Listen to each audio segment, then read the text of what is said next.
और अब ये जानिए, बानी पीटीआई के तोशा खाना और साइफर में सजाओं के खिलाफ अपीलें केस अदालत में दायर की गई।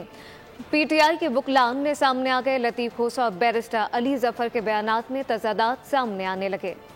बानी पीटीआई के वकला एक पेज पर नहीं, बयानात एक दूसरे की नफी करने लगे। लतीफ खोसा ने मीडिया से गुफ्तगू में कहा, साइफर तोशाखाना नैब केसेस में बानी पीटीआई की कैद बामुशक्कत के खिलाफ अपीलें दायर कर दी। तीनों अपीलें दायर हो गई हैं, ठीक है, जो कन्विक्शंस की थी तो यहाँ हुई है। एक तो सेशन कोर्ट में हुई है, जो तो इद्दत वाली थी वो तो सेशन कोर्ट में हुई है, और जो तोशा खाने वाली और दूसरी अपना जो साइफर वाली है वो इधर ही अपील दायर। जबकि बैरिस्टर अली जफर की राय कुछ और है। कहते हैं अभी सिर्फ तैयारी की है, अपीलें दायर नहीं की। लतीफ खोसा साहब तो इस केस में वकील ही नहीं है। जो अपीलें हैं साइफर केस और तोशा खाना केस में, वो अपीलें मैं दायर कर रहा हूँ।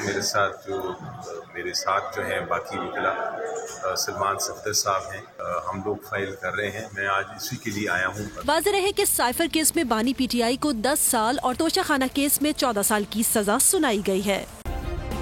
सब्सक्राइब करें और बेल दबाएं ताकि कोई खबर रह न जाए।